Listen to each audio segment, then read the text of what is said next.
warahmatullahi wabarakatuh. Waalaikumsalam warahmatullahi wabarakatuh. Selamat siang Bapak Ibu Guru.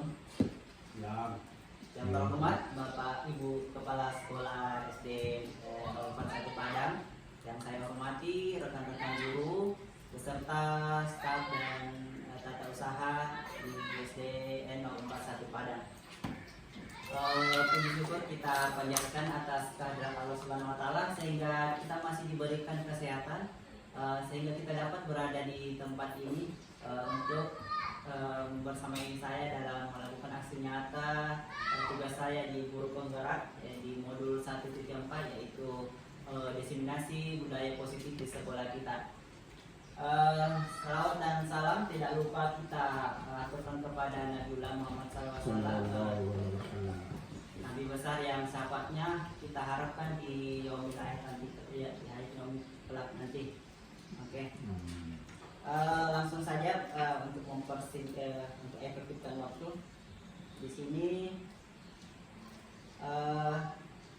di diseminasi disiplin positif yang saya bawakan ini. Mungkin Bapak Ibu Guru sudah pernah mendengar kata disiplin positif, begitu? Ini dalam bentuk budaya yang diterapkan di sekolah kita.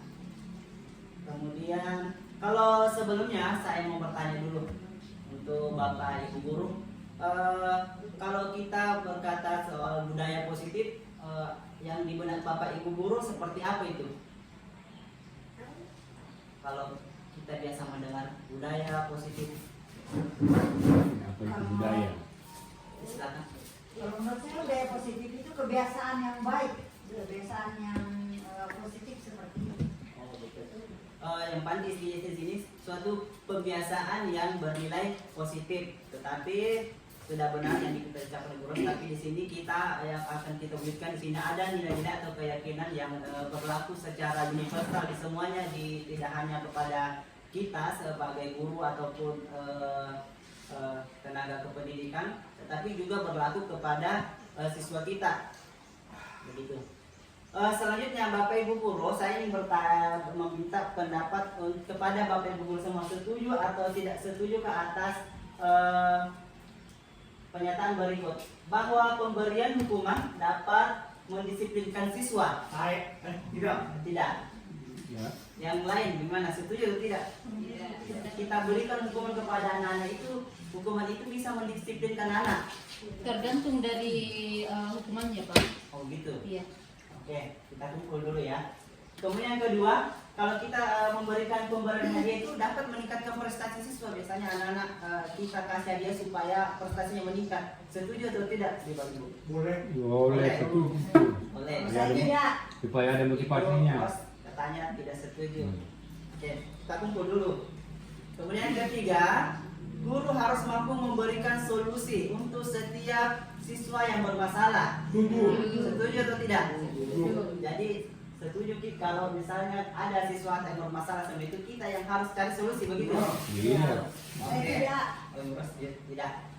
Kemudian yang terakhir, setuju atau tidak Bapak Ibu Guru, kita berperan sebagai teman bagi siswa tak? Setuju. Oke. Nanti semua ini di akhir nanti kita bisa jawab sendiri. Baiknya seperti apa? Kemudian konsep-konsep inti dari untuk menciptakan budaya positif di sekolah itu ada beberapa poin yang mesti baiknya diterapkan. Yang pertama yaitu disiplin positif, agar disiplin budaya positif di sekolah itu bisa berjalan dengan baik. Ini poin-poin yang bisa kita lakukan. Yang pertama, kita harus menerapkan namanya disiplin positif. Kemudian yang kedua, kita setelah disiplin positif itu ada, kemudian kita mengetahui motivasi perilaku manusia, tidak hanya sebagai guru tetapi sebagai murid juga. Kemudian keyakinan kelas atau keyakinan yang ada di sekolah kita. Kemudian dalam memenuhi juga kebutuhan dasar manusia, serta posisi kontrol kita sebagai seorang guru yang sebaiknya seperti apa. Kemudian yang terakhir, segitiga restitusi. Mungkin dari beberapa poin ini mungkin sudah biasa terdengar bagi Bapak Ibu Guru atau masih asing. Adakah poin di antara yang masih asing bagi Bapak Ibu Guru? Dari sisi disiplin positif sudah, motivasi perilaku manusia sudah, biasa dengar, keyakinan kelas mungkin ini kan sudah berjalan. Saya lihat ini kelas sudah ada sih keyakinan kelas atau di sekolah yang kita buat. Kemudian kebutuhan dasar manusia, posisi kontrol. Kalau segitiga restitusi sudah. Oke. Kalau saya sih belum, baru Iya. lihat, dengar. Oke. Saya punya penjelasan yang lebih akurat. Kalau segitiga saya sudah paham. Restitusinya ya Pak ya. Ah, ini yang kurang Ini sering. restitusinya. Oke. Coba dijelaskan. Restitusi ini. Serius. Ya, segitiga restitusi ini mungkin Bapak Ibu mungkin sudah menerapkannya, tapi meskipun secara tidak utuh, tapi mungkin namanya saja yang asing bagi Bapak Ibu guru. Kita laksanakan ini secara baiknya, secara terstruktur begitu. Oke, yang ke selanjutnya ini Bapak Ibu guru kan di sini ada, saya perhatikan di sini duduknya ada yang berdua-dua begitu. Kita mau coba praktekkan ini. Menggenggam, berkata misalnya yang sebelah sini atau sebelah rekan Bapak Ibu guru itu ada yang berposisi sebagai A atau dan sebelahnya bisa sebagai B atau sebaliknya boleh. Nanti boleh bertukar mau A atau B tidak apa-apa. Ini ada pasangan yang satu ini. Apa? Kita ambil AB, simulasi saja begitu. AB, BA. Ya, Ini AB. berhadapan pasangannya. Oh iya itu. Ini caranya supaya dia mau membuka tangannya. Ya. Gitu. Kita ibaratkan teman saya ini satu yang memiliki keyakinan bahwa dalam genggamannya ada sesuatu yang berharga penting bagi dirinya, kemudian rekannya yang B itu memiliki peran sebagai bagaimana caranya agar rekan si A ini mau membukanya, begitu. Bisa dipahami? Ya, bisa. Oke, coba dipraktikkan dulu. Bukan, Ibu Sinar ada yang Iya. itu. Ya, Iya. Ibu Sinar. siapa yang A? Siapa A? Siapa B? Aku atau? Iya. Iya. B ini. Iya. Ya. Berkata Pak Inul ingin punya sesuatu yang sangat berharga di genggamannya. Bagaimana caranya Ibu Sinar? Ada di batu bantu tuh ya. Doi, petang doi.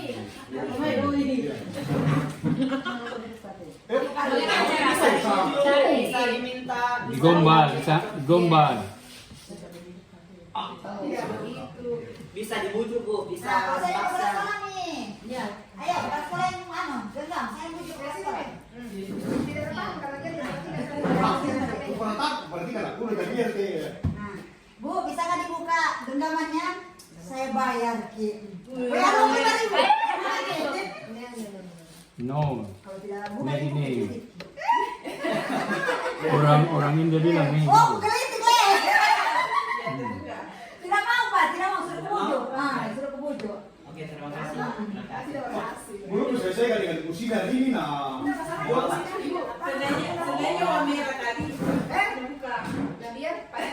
kalau dulu. Oke.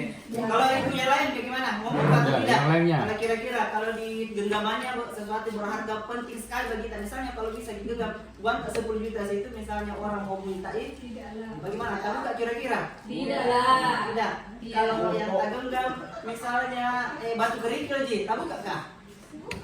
Bu, lagi kalau keriki. Batu kerikil yang tak genggam, tahu nggak Kak? Tidak. Meskipun apa sakit. Begitu. Buka kalau masuk kerikil. Kerikil dulu aja. Oke. Bukan dibentuk emas atau Oke. Kemudian pertanyaan sini, apakah Anda atau B membuka kepala tangan atau membuka kepala? Ada kata tadi teman yang membuka? Tidak ada ya? Tidak ada. Oke.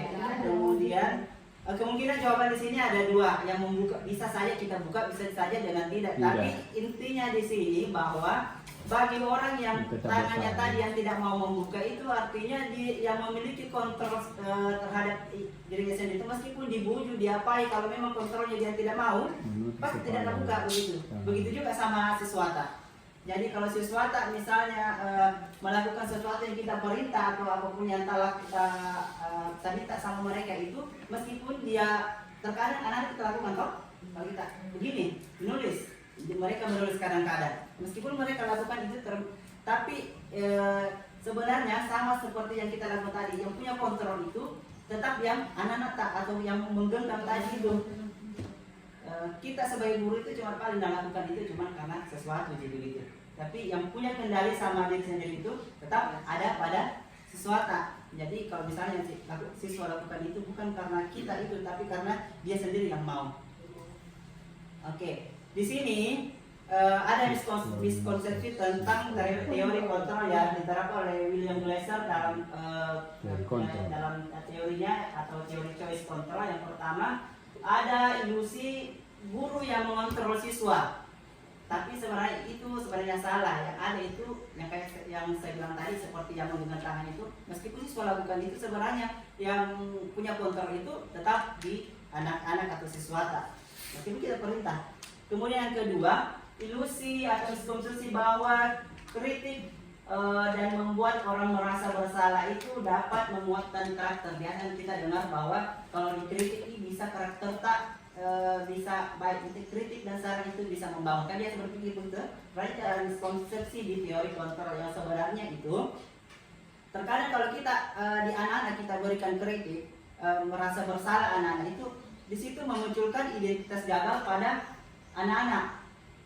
Meskipun bisa biasa melakukan tapi tidak nampak di anak-anaknya, tapi sebenarnya itu menciptakan identitas gagal bagi peserta didik atau murid di kelas. Kemudian ketiga, ilusi bahwa penguatan positif, efektif dan bermanfaat semua.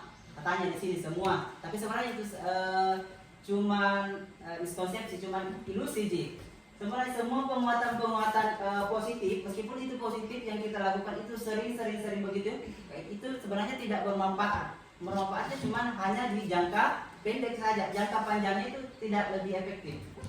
Itu termasuk efektif, meskipun kita lakukan positif bagi kita, tapi kalau kontrolnya bukan sama diri masing-masing itu sebenarnya tidak terlalu bermanfaat bagi untuk jangka pendek saja. Kemudian miskonsepsi yang keempat, ilusi bahwa orang dewasa memiliki hak untuk memaksa. Terkadang kita orang dewasa itu kan, kita sebagai orang dewasa pasti kita memaksa untuk anak di bawah tak untuk melakukan apa yang menurut kita sudah diukur, tapi sebenarnya itu miskonsepsi sebenarnya. Oke, bagaimana seseorang bisa berubah dari paradigma stimulus respon kepada pendekatan teori kontrol? Di sini ada teori yang dicetuskan oleh Stephen R. Covey. Bila kita ingin membuat kemajuan perlahan atau sedikit-sedikit, yang perlu diubah itu adalah perilaku tak. Namun, bila kita memperbaiki cara-cara utama kita, maka kita perlu mengubah kerangka acuan kita. Ubahlah bagaimana kita melihat dunia, bagaimana kita berpikir tentang manusia. Yang perlu diubah juga itu paradigma tak, sama skema pemahaman tak dan penjelasan tak aspek-aspek tentang kenyataan atau realita yang ada. Begitu.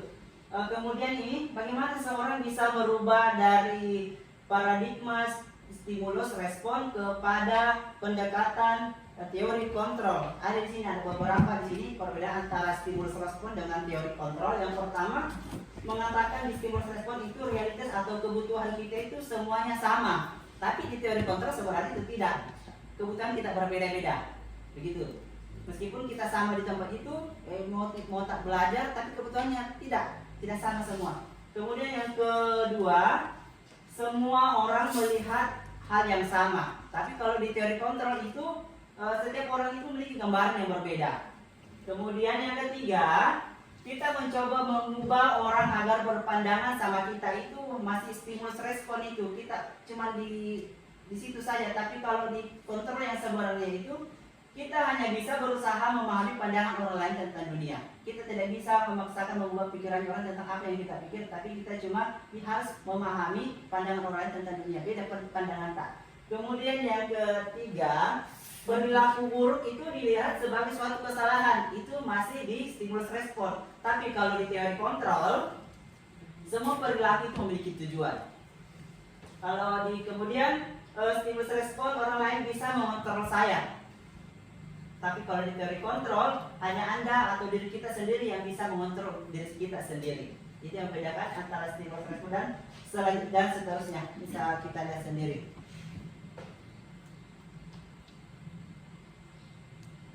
Oke. Poin pertama di desiminasi budaya positif itu ada yang pertama. Di sini kita sudah masuk di disiplin positif. Kalau kita mendengar kata disiplin di sini, tadi kan budaya, sekarang kita disiplin positifnya apa yang ada di benak tak kalau bilang disiplin? mungkin kayak sama yang tadi kita bilang apa tadi Bu? Kebiasaan. Ada lain biasa gitu. Contohnya Positif. Disiplin. Kalau disiplin orang Disiplin bilang waktu. kalau katanya Kalau sesuatu disiplin itu dia disiplin ya, Ki. disiplin. Gimana kita itu disiplin langsung apa kira-kira? Tidak berbuat jahat. Oh, ya, bisa. Biasa orang kalau disiplin positif itu salah satu cara untuk penerapan disiplin yang bertujuan untuk menumbuhkan kesadaran serta memberdayakan anak untuk melakukan sesuatu tanpa sebabkan ancaman atau maupun hukuman. Itu udah pengertiannya. Namun kalau biasa orang kalau bilang disiplin, biasa orang itu kaitkan tentang hukuman. Nah seperti itu. Kalau tidak disiplin pasti dihukum, begitu loh biasanya. Tapi sebenarnya kalau disiplin itu sebenarnya itu baiknya orang biasa kan mengaitkan sama hukuman. Tapi sebaiknya kalau disiplin positif itu hukuman itu ditiadakan kalau bisa, begitu. Sama di Bapak pendidikan kita ya Dewantara, meskipun semerdeka-merdekanya kita, meskipun bisa kontrol diri kita sendiri, kalau kita sendiri tidak cakap untuk mengontrol diri kita, pasti orang berkuasa kontrol kita seperti itu. Meskipun kita sudah merdeka, tidak kayak dulu kan tidak merdeka itu, tapi masih dikontrol sama penguasa. Kalau misalnya di diri kita tidak bisa kita tanamkan disiplin, maka orang berkuasa yang disiplinkan kita. Jadi terkadang biasa orang berpikir kalau disiplin itu langsung itu biasa hukuman begitu kalau tidak disiplin seperti itu. Bisa dipahami disiplin positif Bu? Bisa. Berapa menit? Oke. Kemudian tadi di sini disiplin ada memberdayakan anak untuk melakukan sesuatu tanpa sogokan, tanpa ancaman. Kalau bukan sogokan, bukan ancaman, terus apa kira-kira? Pasti ada nilai-nilai toh. Kemudian nilai-nilai seperti apa itu bersifat nilai kebajikan. Biasa kita ada nilai kebajikan yang bersifat seperti apa itu contohnya. Nilai kebajikan yang kita harap sama anak-anak tak. Mungkin sikap positif anak-anak pasti ada nilai yang kita harap, nilai kebajikan. Kebajikan yang seperti apa itu yang kira-kira kita harapkan? Tak? Bisa? Bisa. Nilai kejujuran bisa kan? Kita Memang dari kejujuran. Kejujuran. Sopan santun bisa. Sopan santun. Sopan santun. Keharmonisan.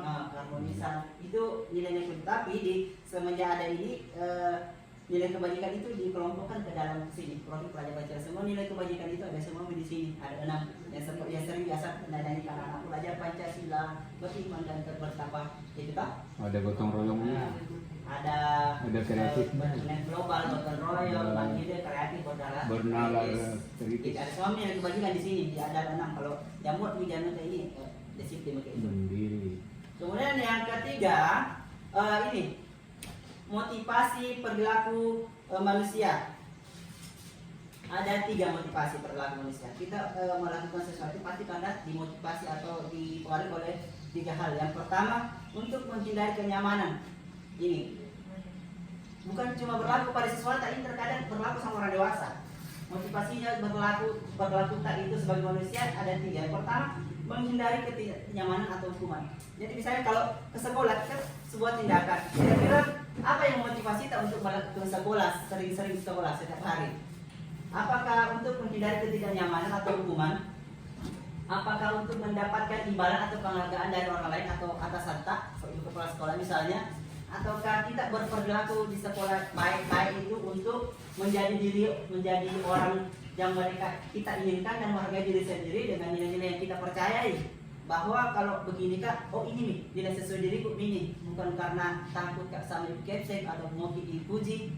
Itu ada 3 perilaku di sini. Kira-kira kalau kita ke sekolah itu motivasi kita apa? motivasinya ingin kalau saya motivasinya adalah Kalau saya ketiga, untuk jadi orang yang sadar diri, Kesadaran, tadi sadar diri. Jangan karena takut sama mereka pas sekolah. Kalau saya yang pertama ya sadar kesadaran. diri, yang kedua takut sama atasan lah. Untuk 1 menghindari ketidaknyamanan hukuman sama mendapatkan itu manusiawi sebenarnya. Tapi baiknya kalau kita ya. Kalau ini yang ketiga ya kita mau ikuti semua, yakin tapi dia tidak ada bos. Ya. Ya. Kalau yang ketiganya kita ikuti, Biar kita lulus. kita jalan ke pas sekolah. Cuman sekarang terbalik. karena dia takut sama bos sehingga rajin. Iya. Nah, saya cerita ini betul ini karena kalau ini yang poin ketiga kita evaluasi, saya bilang biar kalau kita ada cerita di sekolah kita, jadi semua instansi kayak ini. Karena saya lihat kalau yang ketiga sudah kita berlakukan tanpa kita sadari, biar tidak ada atasan atau kita laksanakan tugas kita.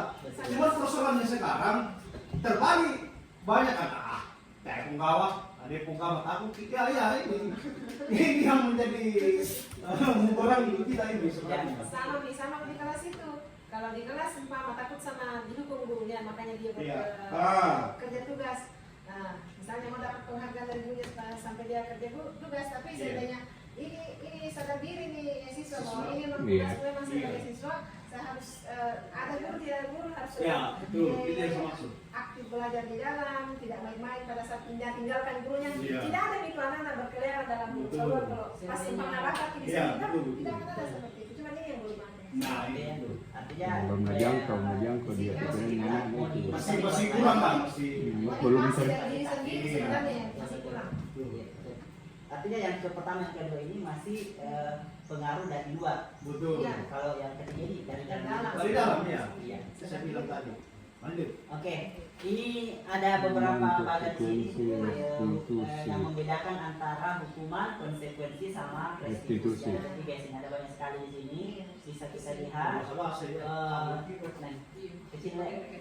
Suatu kalau di antara hukuman, konsekuensi sama restitusi, di hukuman itu menyebabkan kepada anak itu atau diri seorang itu menjadi identitasnya gagal. Artinya di dirinya kita kan harapkan anak-anak itu bisa berhasil untuk sama dirinya sendiri saja dulu.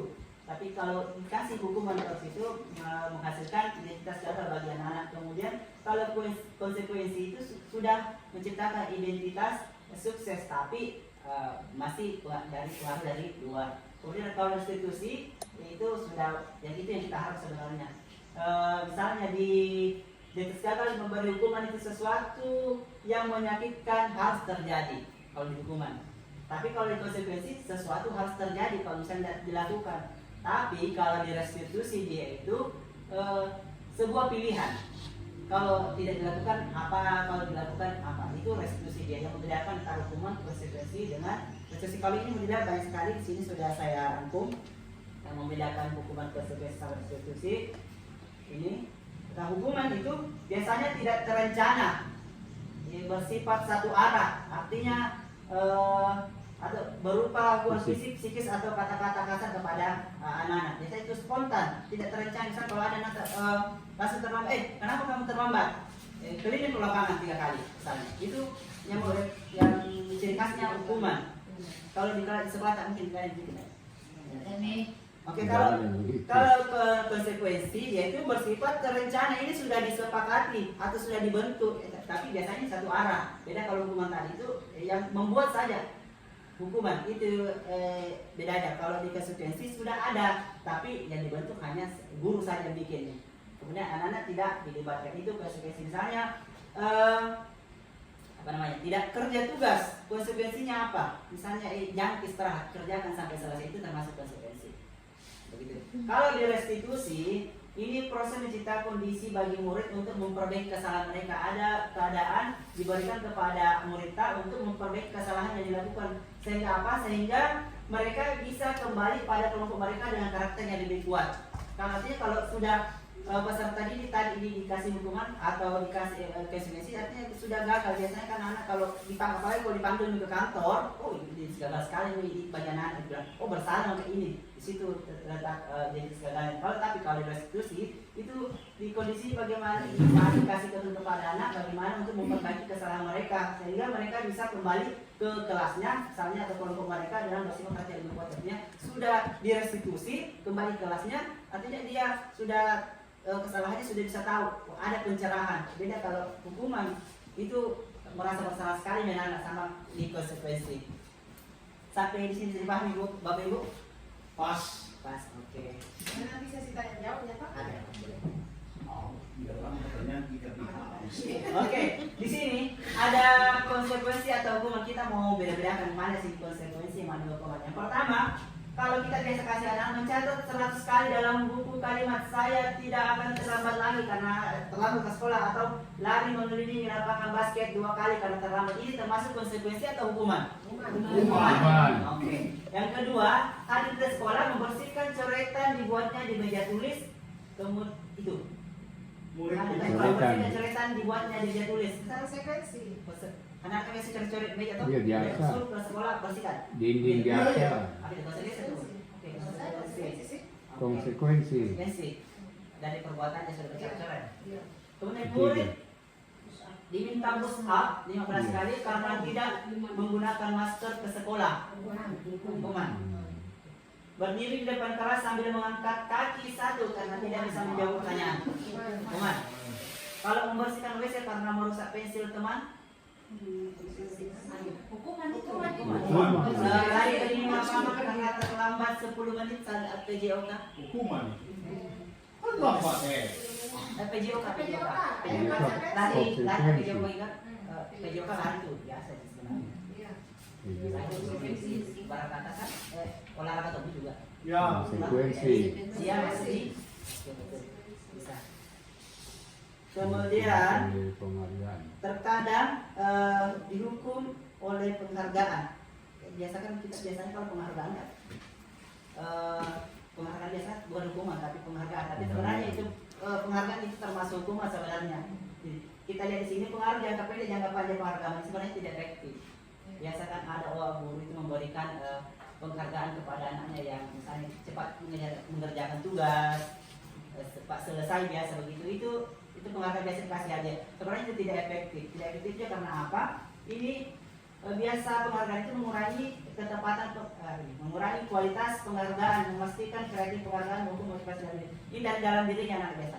Biasa kalau untuk jangka pendek yang untuk sekarang itu anak-anak dikasih penghargaan pasti semangat, tapi kalau jangka panjangnya mau terus bisa kita seperti itu terus. Kita yakin sama diri kita akan bisa begitu terus memberikan terus penghargaan sama anak. Kalau guru dikasih penghargaan bagaimana? Ya. Kalau penghargaannya tidak dikasih bagaimana kira-kira? Nah, dikasih penghargaan dari bupati.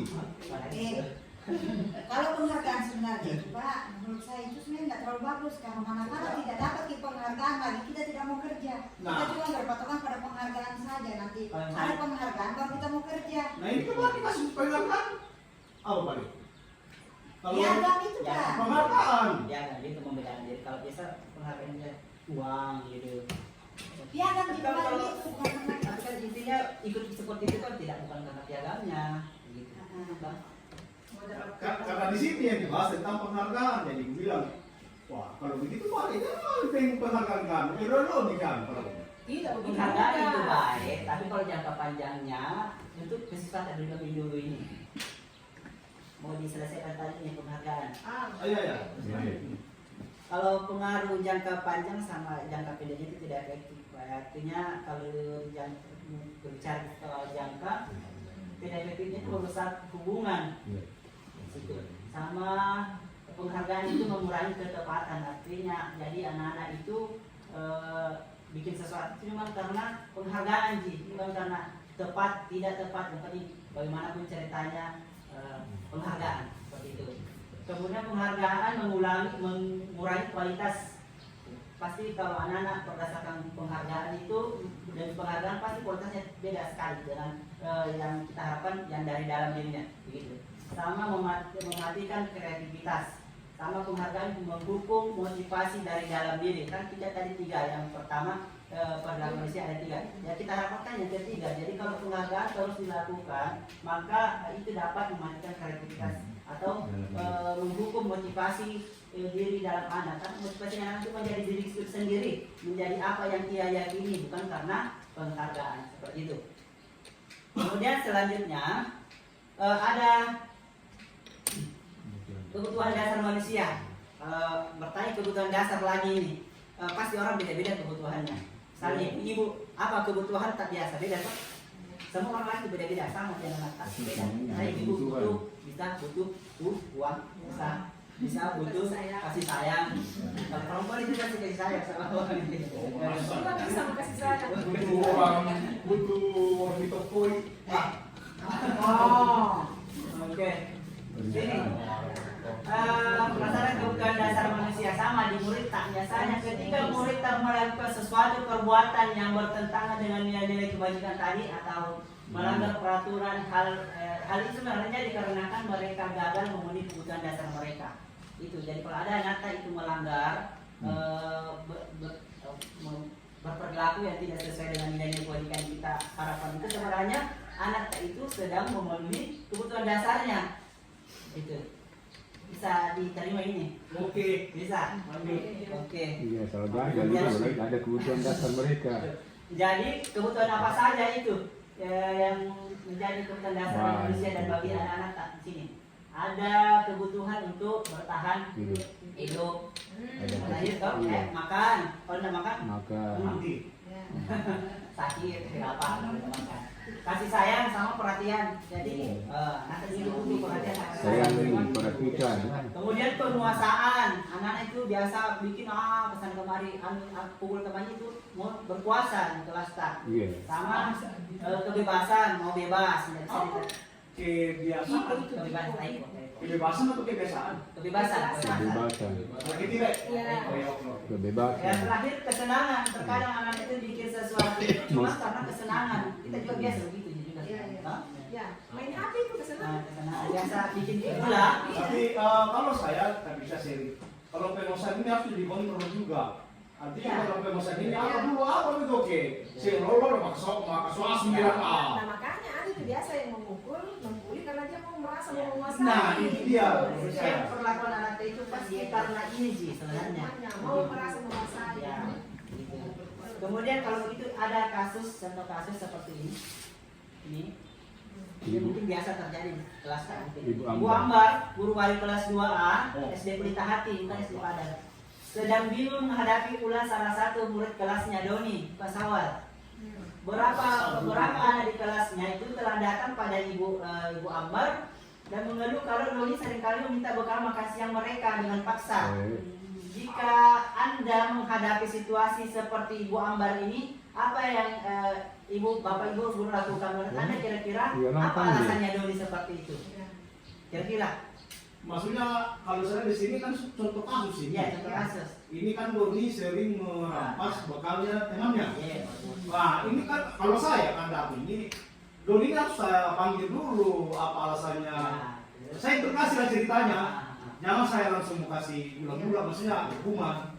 Jangan sampai di Doni tanya dulu. Tapi Pak, ya. Kasus ini pernah terjadi di kelas saya. Ditanya kenapa saya bekal? Pak, jawabannya memaku tidak masak, gitu. Dan kemudian kedua, memang itu anak tidak terlalu fokus ke sarapannya, sehingga terlalu mengharapkan juga gas ini Pak kantin semua. Nah, sehingga ada yang memang terjadi, mulai dikatakan soalnya, nala. Saking karena mungkin gurunya memarahi dia, saya nggak ambil, hanya melapor ke temannya, nggak ambil dan Pak.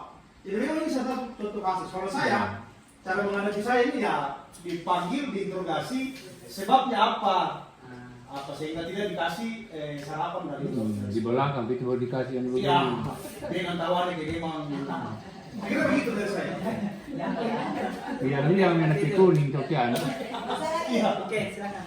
Saya sependapat yang dulu, saya cari dulu akar masalahnya. Itu yang utama. Musabab anak ini berperilaku seperti itu. Kemudian solusi yang saya ambil itu setelah saya tahu akar masalahnya apa sebabnya. Kita belikan. Enggak, saya bertanya sama anak tersebut kembali apa maunya. Mau ditanya orang tuanya kah? Atau anak tersebut langsung mau ke orang tuanya kah? Bahwa harus dibuatkan makanan atau seperti apa begitu. Oke. Ini berdasarkan satu pemikiran bagaimana kalau kira-kira kalau misalnya ini ada alasan kan banyak alasannya dulu. Pertama, karena kalau alasannya Doni karena ia lapar dan orang tuanya tidak membawakannya bekal makan siang, maka kebutuhan dasar yang sedang dipenuhi oleh Doni adalah bertahan hidup. Karena kalau tidak makan dia mati atau bagaimanapun ceritanya iya, pokoknya caranya supaya saya bisa makan supaya bisa bertahan hidup. kita keluar ringgit, kita tindakannya nanti di akhir. Ya. Kalau alasan kedua, kalau misalnya Doni melakukan itu karena dia merasa senang temannya jadi memperhatikan dia, ketika temannya melakukan tindakan itu kepada gurunya dan gurunya memberitahu orang tuanya sehingga orang tuanya menjadi memperhatikan dia, maka kebutuhan dasar yang sedang dipenuhi Doni adalah kebutuhan rasa kasih sayang. Nah, rasa ini yang Betul. saya Kurang tadi. kasih sayang Ya. dia, kurang perhatian Iya. dari orang tuanya. Jadi Air saya kasus itu. ada dulu apa alasannya seperti itu? Betul. Dari kebutuhan dasar dulu. Iya, iya. Kemudian kalau alasan yang ketiga, karena temannya jadi takut dengan dia dan menuruti keinginannya, maka sebetulnya yang Doni apa namanya itu? Doni. Doni ini yang kebutuhan dasar yang saya dipenuhi itu ini berpuasa, karena dia mau berpuasa di kan maka dia harus tersebut. Ya. Ya, Kalau merasa bosan, mau puasa puasa. tergantung nanti tidak. Ya, tergantung jawaban dia tapi. Kemudian kalau misalnya alasannya Doni merasa bosan dengan bekal makanan yang dibawa ke mamanya itu saya. Jadi kebutuhan dasar yang sedang dipenuhi Doni itu ini menuju kebutuhannya kan kebebasan. Kalau makanan itu terus makanya dia rebutan di temannya dia mau makan yang lain lagi dan itu tidak sama kita. Jadi dia mau bebas. Ya. Oke. Di sini posisi kontrol sini ada masalahnya. Kemudian kita mau menempatkan diri kita kalau misalnya ada di sesuatu seperti itu, posisi tak di sini dan sebagai apa kira-kira di sini? Kenapa tidak ada RT itu? Yang pertama, Penghukum. penghukum. Kalau misalnya kita gurunya dapati masalahnya Doni itu biasa ada orang gurunya sebagai penghukum. Sedikit hukuman. Ada kemudian guru kalau misalnya dapat siswanya bermasalah, dia jadikan anak itu merasa bersalah. Kemudian ada juga dari teman dia biasa itu bicaranya agak anu lah Doni. Kenapa seperti itu? Mungkin bapak bisa bantu tapi itu kayak teman itu dianggap teman. Kemudian yang keempat pemantau. Yang ketiga manajer dari semua instansi di tempat ini. Posisi ini ada kelebihannya semua, ada kekurangannya. Berikut ada video contoh posisi kontrol di penghukum. Videonya. Bagaimana kamera lain? Tetap menungguin lah tuh. Baik, Aman, kami mah. ini penghukum ini. Di penghukum ini. Sapi. Malah kita SMA. SMA. Orang lu harus video kita. Penghukum ini. Sini kamu. Ini tuh. Gurunya. Selalu terlambat. Iya. Kamu deh pasti terlambat. Iya deh. Maaf Bu, Iya. saya Apa? Apa? Apa coba? Alasan kamu apa lagi? Kapan sih kamu tidak terlambat? Malas sekali ya kamu jadi anak. saya Dasar pemalas. Baik, Udah kapok sih kamu. saya kesempatan Sudah ini. berapa kali terlambat? Terus sana. Terus kamu keliling lapangan Oh. basket 2 kali. Oh, Yang sekali hukum sih. yang main basket Bu. Kenapa? Kamu mau lawan ibu? Berani-beraninya jawab. Belum pasti lah. Sudah terlambat, masih berani jawab pula. Mau mulai di kelas 6. Sekarang keliling lapangan basket 5 kali sekalian. Oh, Biar iya. kapok. Cepat. Kena mampu tutup pasti. Pergi sana ke lapangan basket. Ini posisi kontrol dulu kalau misalnya sesuanya bermasalah, ini sebagai penghukum. Sampai situ aja. Penghukum baru penghukum ini contoh penghukum. Penghukum Coba contohnya. contoh kasus nih. Ya, ini bisa kita mungkin bisa lihat sendiri toh deskripsinya seperti apa itu dulu penghukum. Saat nada bicaranya, cara penyampaian begitu, kemudian Tidak jadi sebab usaha. ya, tidak menerima alasan anak langsung. Kenapa? Jadi ada sempat tadi ya. Apakah di Senin Padang ada yang seperti ini? Ada Biasanya itu kita nanti jangan terakhir itu Ya. kita cari tahu dulu kenapa. Pasti seperti itu. yang muda-muda semua Ini kalau penghukum itu menghakik, menunjuk-nunjuk. Kemudian dampaknya itu biasa kalau misalnya kita sering menjadi penghukum bagian anak itu anak menjadi pendendam.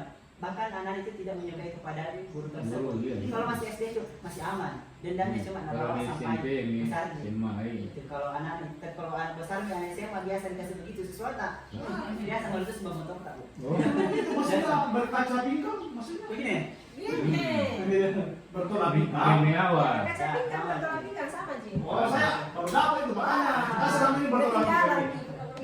Berkaca ya. Berkaca, bukan berkaca, berkaca. Bertolak pinggang sama artiannya. Makanya pilih berkaca. Berkaca. Kalau revisi di kalimatnya ada tadi tuh terbiasa jadi. Akhirnya. Berkaca Oke, pinggang. selanjutnya yang kedua, sama yang tadi, hukum. Jadi namanya Hukum tadi itu. Kami kayak gitu ada 12 nih. Anak menjadi pendendam. Kemudian yang kedua, posisi membuat merasa bersalah bagi anak-anak. Lihat ini hasilnya ilmunya yang kita dapat. Jadi ada Tapi kalau kosong ini, woy, dan bertahan hidup nih. tadi penuh itu tadi dengan Habis. Oh ini lagi. Kembali lagi. Yang kedua, posisi yang kedua, merasa membuat anak merasa Ini bersalah. lagi. Yang kedua Ini positif. dia cerita Kayak bahasanya. Aduh. Selamat pagi Bu. Naren, kamu kenapa terlambat lagi, nak? Iya, dia Ya bilang. Tuhan, Naren. Kamu senang ya bikin ibu susah ya? Kalau kamu terlambat lagi, nanti ibu yang ditegur bapak kepala sekolah, nak. Disangka ibu tidak bisa membina kamu. Duh, gimana ini? merasa bersalah ini anak ini. Maaf Bu. Duh, Gusti Naren. Naren. Kamu suka ya kalau ibu ditegur bapak kepala sekolah? Oh, sih. Nggak tahu. Terus, sekarang ibu harus tulis apa ini di buku absen? Ini kamu sudah sering terlambat loh. Ibu harus apa coba? Maaf Bu. Maaf sekali.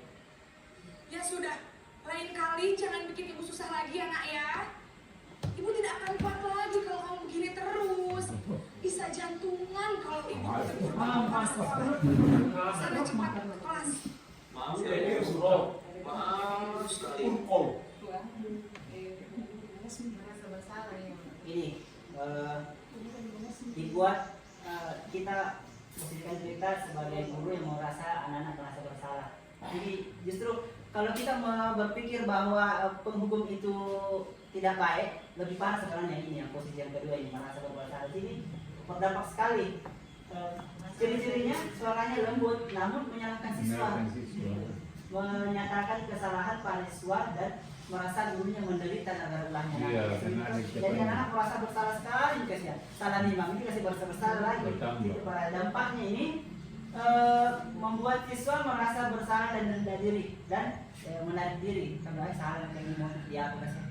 Apalagi dulu tak korban lagi gara-gara kita biasa kita ini. Sebenarnya posisi kontrol ya kalau penghukum itu jahat terjadi sebenarnya ini di psikisnya anak. Begitu. Bisa dipahami ya? Yang ketiga, posisi sebagai teman. Ya, terlampau. Sama kasusnya terlambat semua. Perlakuan gitu ya. Posisi Berlakunya ini gimana kira-kira yang pas?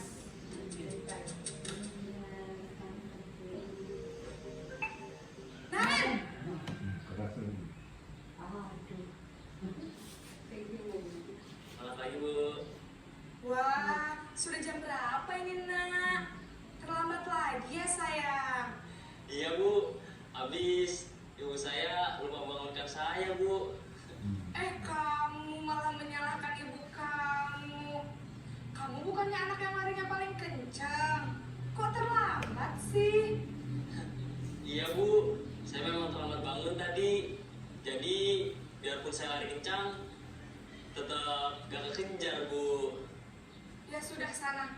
Nanti lain kali larinya lebih kencang lagi ya. Biar gak terlambat lagi. Bikin seneng ibu. Demi ibu. Bisa kan? Bisa lah Bu. Ya sudah sana masuk kelas. Ibu beresin urusan absen kamu. Kamu ini ada-ada saja. Oke, posisi sebagai teman. Ini, guru bersikap ramah cenderung bersanda gurau untuk menghangatkan suasana biasa seperti sama teman.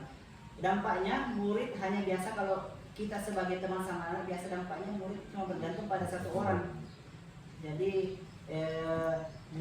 siswa berlaku kepada guru lain itu dianggap gurunya biasa juga ada di guru. Jadi kalau misalnya kalau kita posisikan diri kita sebagai teman seperti itu dampaknya pengaruhnya meskipun baik bagi kita mungkin di pengaruh dampaknya seperti ini. Kemudian membuat siswa kita tidak mandiri. Kan pikir ada di temannya toh guruku saya menganggap teman ini. Jadi siswa itu merasa ada tempatnya bergantung. Ada yang bisa andalkan di sekolah seperti itu. Kemudian posisi yang keempat, posisi pemantau atau monitor. Mungkin lebih banyak biasa dengan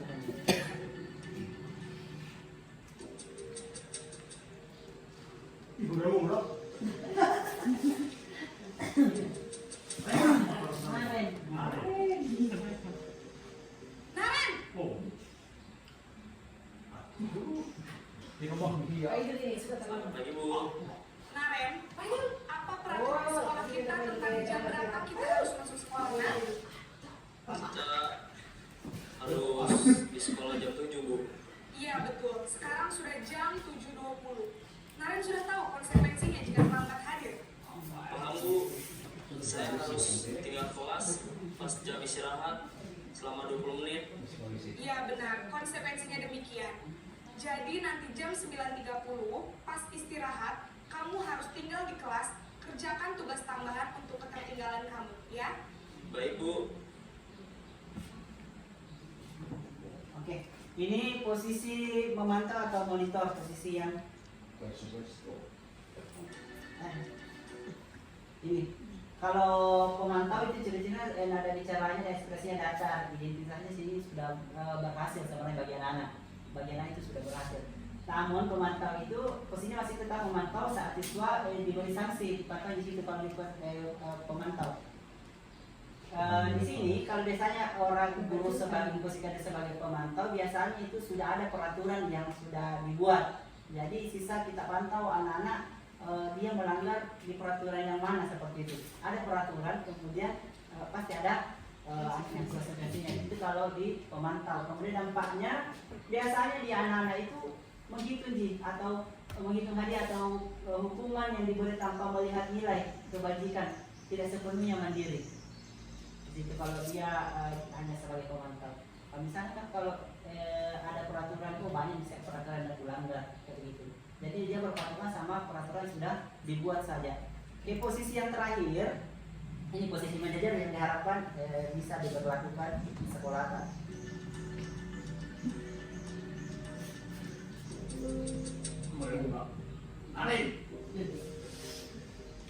Posisi terlambat taruh itu. Naren,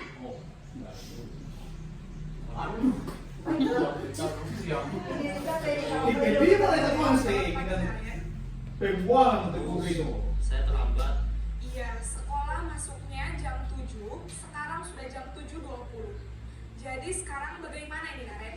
Maaf Bu. Saya lupa setel alarm saya semalam. Baiklah, menurut kamu, keyakinan sekolah yang mana yang perlu kamu tingkatkan? Menghargai diri sendiri dan orang lain mungkin ya Bu. Setuju. Jadi, apakah Naren meyakini prinsip saling menghormati tersebut? Iya Bu, saya meyakininya. Apakah Naren bersedia memperbaiki masalah keterlambatan ini? Bersedia Bu. Bagaimana kamu akan perbaiki masalah keterlambatan ini? Saya akan coba untuk tidak lupa menyetel alarm saya Bu. Baik, kalau Naren lupa menyetel alarm di rumah, ada orang yang kira-kira bisa bantu mengingatkan tidak? Ada Bu. Kakak saya, Kak Emma. Ada lagi selain Kak Emma? Selain Kak Emma, ada ibu saya. Baik, jadi yang mengingatkan Naren adalah Kak Emma dan ibu kamu ya? Kira-kira akan mulai setel alarm kapan nih Naren? Setelah pulang sekolah, akan segera saya lakukan. Baik, jadi Naren akan setel alarm untuk bangun besok pagi dan akan diingatkan oleh kakak dan ibunda Naren ya. Ada lagi yang mungkin perlu dilakukan Naren agar tidak terlambat bangun lagi. Tidak ada Bu. Baik Naren, terima kasih untuk kerjasama kamu. Sekarang kamu perlu kembali ke kelas untuk belajar. Baik Bu, terima kasih. Oke, posisi manajer ini sudah kelihatan sekali bedanya dari semua. Tadi kan yang menghukum, merasa bersalah dengan teman, kemudian posisi manajer. Ini sebaiknya ya, kalau menurut saya teori, baiknya ini sebenarnya diterapkan. Manajernya. Mungkin tanpa dibaca ini mungkin ditahu di karakteristiknya, kemudian dampaknya bagi murid. Kan tidak tadi anak-anak yang lebih mencari masalah sendiri seperti itu. Oke. Sebelum menuju ke segitiga restitusi, di sini Bapak Ibu ada saya lupa tadi.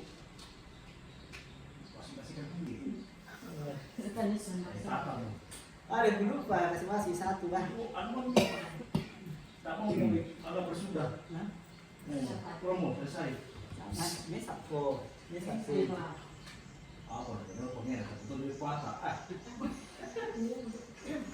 Kemarinnya sapi bawaan Nah, bukan dibuka bira. satu piring saya tahu.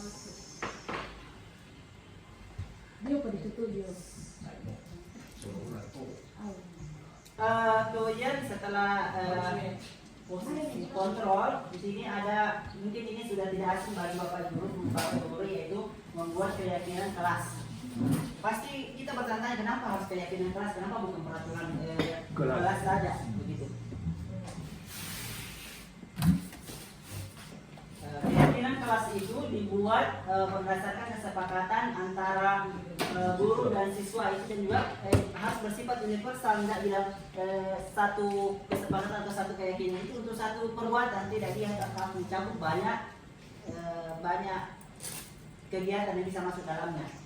Kemudian yang kedua, membedakannya dengan peraturan kelas biasanya itu dibuat oleh guru saja, tidak satu arah. Anak-anak tidak dilibatkan dalam pembuatan keyakinan kelas. Itu yang membedakan kenapa harus keyakinan kelas, kenapa bukan peraturan kelas. Karena kalau peraturan kelas dia itu biasanya kan dibentuk oleh satu guru saja, anak-anak tidak dilibatkan. Jadi anak-anak biasa terkadang merasa terikat, begitu terbebani. Tidak, kalau di keyakinan kelas itu dibentuk sama-sama, anak-anak dilibatkan. Ini tahapan atau prosedur dalam pembuatan keyakinan kelas. Ini dilibatkan semuanya, baik siswa atau semua siswa itu dilibatkan dalam ide pembuatan peraturan yang akan disepakati. Ini tahap bagian pertama. Kemudian mencatat semua masukannya, anak-anak semua diberikan untuk menciptakan kelas yang disiplin atau kelas yang positif.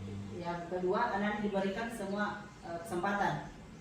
Mungkin kelas yang bagaimana, apa hal-hal yang biasa yang paling sering dilanggar, begitu. Anak diberikan kebebasan, kemudian anak diberikan untuk menempelnya biasa di depan, atau bahkan kalau tidak bisa ditempel ditulis setiap masing-masing di bukunya, di kertas.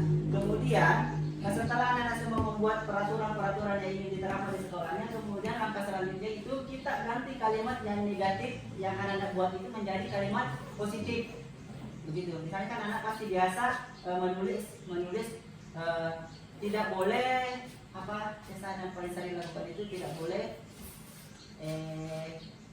Membuang sampah. boleh membuang sampah sembarangan. Kita ganti kalimatnya menjadi apa, buanglah sampah pada tempatnya. Itu bisa diganti. Mungkin kalau bahasa Indonesia itu bisa ada bahasa Indonesia. Bisa. Inilah. Ya. Studi bahasa Indonesia. Betul. Kemudian setelah itu tinjau kembali atau curah pendapat yang tentang keyakinan yang sudah dipositif tadi itu kita curah pendapat.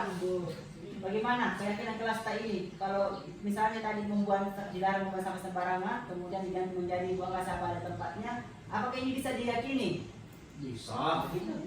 Kita terapkan di anak-anak nanti. Kemudian pertama dulu di betul. Kemudian tinjau ulang keyakinan kelas yang sudah tersusun. Kalau kan biasa sudah disusun, kemudian usahakan jangan terlalu banyak biasa begitu. Yang paling relevan saja. Bertanya kenapa keyakinan kelas itu dibentuk dalam kata yang universal, itu tidak mewakili satu perbuatan, satu keyakinan itu karena begitunya. Karena kalau anak-anak biasa dikasihkan banyak sekali peraturan itu kan mungkin bisa efektifnya mungkin bisa ingat begitu. Jadi baiknya menggunakan kata-kata yang bersifat universal. Jadi kita yang ini. Kemudian meninjau dan menyetujui dan menandatanganinya. Jadi kalau biasa bikin peraturan kelas, apakah sudah ditinjau atau sudah ditandatangani? Sudah sih. Biasa ini sih. Oh, Anak ada penandatangan. oh iya sudah. Tapi share dulu. Itulah yang di apa itu? Tidak apa-apa dulu, tidak usah kita permainkan dulu, yang penting ada dulu. Kemudian tanamkan sama anak ini keyakinan kelas tak. Kemudian kalau bisa tanda tangannya itu bisa, kalau mau cantik pakai biasa pusing. Oh di mana karena bisa di pinggir-pinggirnya saya bisa jadi border. Oh, cantik. Sedang tahu nanti. Tidak perlu bilang biasa orang mau Kecil, beli tahu. yang jadi biasa itu ada biasa Saya yang bukan jadi. namanya. Oh, Semua kelas. maaf dong. Seragam kelas. Yang tidak buat ada percentage. Contoh di kelas amat ada nggak keyakinan kelas? Ada juga anak bos. Kita kuliah. Kita gimana? Ada sebelah sini keyakinan kelas ibu kepala sekolah kalau masuk Oh. belajar kecil. Hah? Kertas begini deh. 4 lembar. Besar. Begitu miskin sekali bikin dia kayak begitu kasih naik. 15.000 terus, lembar. 15.000 gitu. Yang begitu tapi 4 lembar besar begini. Oke, lanjut. Lanjut. Yang penting intinya ditempel di kelas, kemudian Ya. disepakati dan yakin ada tantangan di Kalau kelas. yang begini kan biasa. Apa ini? Olahraga ini. Kita contoh udah like. Ya. Ya. Ada foto Biasa kita jalan di kelas-kelas yang Oh, jangan dulu besok. Nah, misalkan kalau ada yang sudah bikin macam di Puros, Saya bikin sudah sudah. seperti itu nih kayak yang disampaikan tadi. Iya. Sudah bisa tanda tangannya Nana. Andatin. Wah itu. Tidak resmi. Wah dulu saya enggak bisa. Ya, ini lebih efektifnya Bos, Oh, supaya ya. anak-anak sadar bahwa saya bikin ini. Masa saya melanggar saya bikin ini? Bukan biasanya kan peraturan ada memang nih, tidak boleh begini, tidak boleh begini kan sudah ada. Mungkin ada yang bertanya kenapa di peraturan kelas tak, kenapa itu kata jangan-jangan ditiadakan begitu. Ya seperti itu tuh. 2 kali jangan-jangan. Dulu kan Jangan berkelahi, dilarang jangan membuli. buang sampah, dilarang kenapa? Biasa biasa biasa. Karena itu kan kalau dilarang itu ini kalau tidak kalau dilakukan itu kan kita melanggar, berarti kita dapat hukuman. Iya. Nah, kalau yang membuang sampah, bawa sampah pada tempatnya itu kan ada dari kita. Nah, kembali lagi ke tadi. Ya, bisa juga. Terus kan biasa kalau biasa kita dilarang gitu biasa. Sama di apa namanya? Di apa dia namanya? Biasa kalau psikologi biasa itu misalnya begini. Jangan memikirkan gajah. Apa yang dipikirkan biasa? Gajah itu kata jangannya tidak dipikirkan. Jadi biasa kayak kata jangan-jangan itu kalau terlalu panjang jangan ini. Yang dipikirkan itu jangannya tidak. Yang Jangan pikirkan dulu. jangan pikirkan. Pikirkan dulu. Jangan pikir pasti kita pikir. Itu Pasti kalau dipikir. ya di psikologi biasa begitu, makanya di keyakinan kelas itu kata jangan-jangan dilarang kali pikirkan tidak. Itu Boleh dulu. ya di kelas saya tidak pakai Kasih kata. contoh dulu. Oke, nanti kami ikuti di Ya, belakang. boleh lah. Kalau di kelas itu sementara masih kan masih tanda tangan sudah tanda tangan tapi masih dalam proses tidak sepatenkan karena terkadang proses kelas itu kita mau revisi dulu yang sampai dibikin kayaknya kelas itu udah bilang meskipun itu baik tapi kalau tidak ada kejadiannya di kelas tak biasa anak-anak itu bikin jangan begini baru tidak ada tongji Masa itu sakit biasa bisa diganti sakit volunteer dan dipatenkan dulu diyakini dulu baru Foto yang gue tadi no. ada juga tuh orang nggak beli keyakinan kelas di web online terus oke yang terakhir di segitiga restitusi ini apa namanya ini tadi yang dilakukan di posisi kontrol dulu di posisi kontrol manager dilakukan di sini ada tahapannya di segitiga restitusi. Yang pertama menstabilkan identitas. Yang kedua, setelah identitas yang distabilkan, kemudian divalidasi tindakan yang salahnya. Kemudian kita tanyakan keyakinan. Banyak kelas yang membuat seperti ini. Menstabilkan identitas itu bertujuannya untuk mengubah identitas dari anak yang gagal karena melakukan kesalahan menjadi orang yang sukses. Anak yang melanggar peraturan karena sedang mencari perhatian adalah anak yang sedang mengalami kegagalan. Begitu. Misalnya tadi kayak Namen kan terlambat ke sekolah.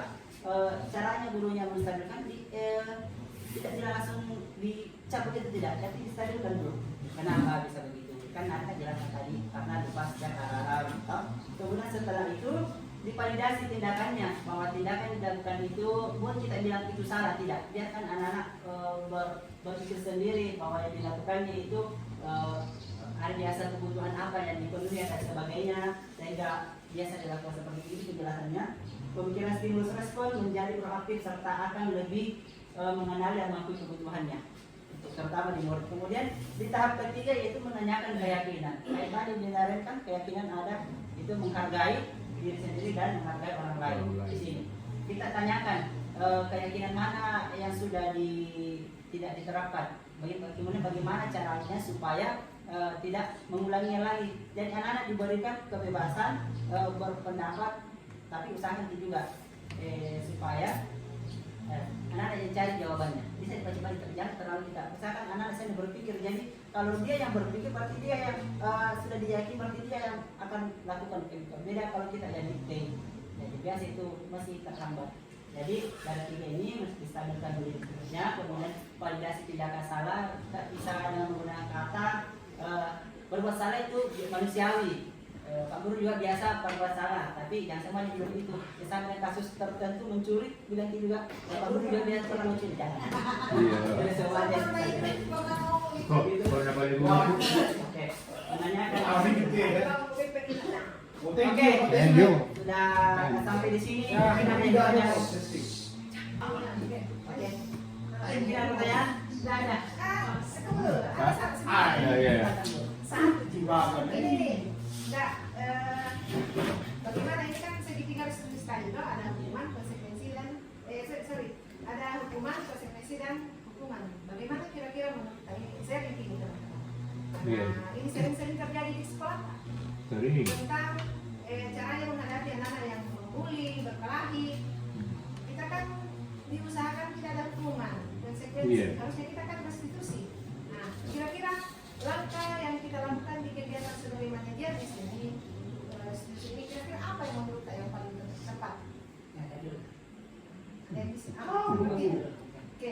Begini Pak, misalnya kalau ada pembulian, kita biasa anak itu melakukan yang begitu kan, ada kebutuhan yang bukan biasa atau kan tidak sengaja biasa. Kita tanya anak-anak, dipanggil dulu, kenapa seperti itu, kenapa begini. Kita tahu dulu alasannya yang apa, kenapa bisa seperti itu. Kalau misalnya ingin berpuasa begitu, atau mungkin tanya caranya, selanjutnya. Itu perlunya ditanamkan budaya positif dari awal memang gitu. Karena kalau sudah tidak bisa kita juga melakukan restitusi kalau di sekolah tidak ada yang diyakini. Makanya pertama-tama bukan keyakinan bahwa yang dilakukan itu keyakinan mana yang dilanggar. Jadi yang pertama-tama yang harus kita buat itu buat keyakinan kesepakatan kelas tak bahwa yang perbuatan seperti itu tidak dibenarkan di sekolah tak. Oke. Berarti intinya ini kan yang buat keyakinan kan guru kelasnya. Bersama dengan otomatis kalau ada anak-anak yang berbuat demikian harus guru kelasnya yang si pembuat ini, si antara guru kelas dan anak-anak itu yang harus menyelesaikan sebenarnya toh. Karena kan antara si pembuat ada ataukah ada setidaknya adalah guru kelasnya di situ yang membuat. Misalnya dia dibawa ke kantor, toh kemudian kita cari tahu apa sebabnya. Nah, ini anak-anak ini kalau satu kali sih oke, mungkin ada mungkin kehilangan, tapi kalau ulang kali ini yang kita mau cari tahu apa sih? Nah, mungkin ini kekuasaan mungkin ini yang dia kontrol diri kayaknya dia kebutuhan hidupnya itu tentang kekuasaan kayaknya. Ini sering sekali nih Pak. Ini yang kasih stres kan juga biasa kalau begini anak. Nah, ini yang harus kita kasih solusi sama-sama ya. Apa kira-kira yang setidaknya bukan hukuman lagi, bukan lagi tentang konsekuensi, tetapi restitusi itu. Gimana kira-kira? Restitusi itu memang baik, tapi kalau mau semua situasi mau direstitusikan itu semua mungkin bisa ada juga. Ya. Kalau sudah ada keyakinan, sudah diyakini dan mantap di budaya positif ini, mungkin bisa dilakukan restitusi. Kalau misalnya masih berulang, kita bisa kembali ke posisi dahulu. Bisa sebagai apa namanya di bawah kita restitusi. Konsekuensi. Ya, bikin konsekuensi. Kita libatkan misalnya kepala sekolah, tidak bisa kita sebagai ikan di dalam guru kelasnya pilih. Siapapun guru, yang penting guru itu bisa langsung memiliki posisi kontrol. Tapi kalau tidak bisa di situ libatkan kita. Kalau misalnya di sekolah SMP kan ada guru BK bisa kita libatkan. Tergantung ada nih kan kalau tidak bisa di restitusi ada di bawah kita jalankan namanya konsekuensi. Tidak bisa lagi itu buatnya lagi. Tidak bisa kalau mungkin restitusi semuanya tidak bisa juga tapi tanamkan dulu. Atau mungkin ada. Saya sedikit tambahan Bu. Saya setuju dengan Pak Diki. Tidak selamanya itu kita harus restitusi 100% mau berhasil. Terkadang kita harus melakukan kerjasama seperti yang kita alami. Ada mungkin ya, tidak semua sih, mungkin sekian persen dari siswa kita yang bantu seperti apa, bagaimana mencari kekuasaan. Kita libatkan orang tuanya, terus kita tanya baik-baik sama orang tuanya, bikin kesepakatan sama Iya, walinya atau orang tuanya bahwa memang anaknya itu seperti ini. Bagaimana solusinya? Jangan sampai satu anak mengorbankan puluhan siswa di sekolah itu. Seperti itu, Bu. Sudah jelas nih. Jelas. Sebelum saya tutup ini ke kegiatan destinasi, saya mengucapkan banyak terima kasih atas Bapak Ibu waktunya di luang pun. Ini bisa kayaknya pulang di rumah bawa cantik ini ketika ini. Semoga bisa diterapkan. Pertama keyakinan keras tadi dulu. Oke. Gerakan dulu. Keyakinan keras dulu di kelas masing-masing. Itu Israel itu open. Baik, Assalamualaikum warahmatullahi wabarakatuh.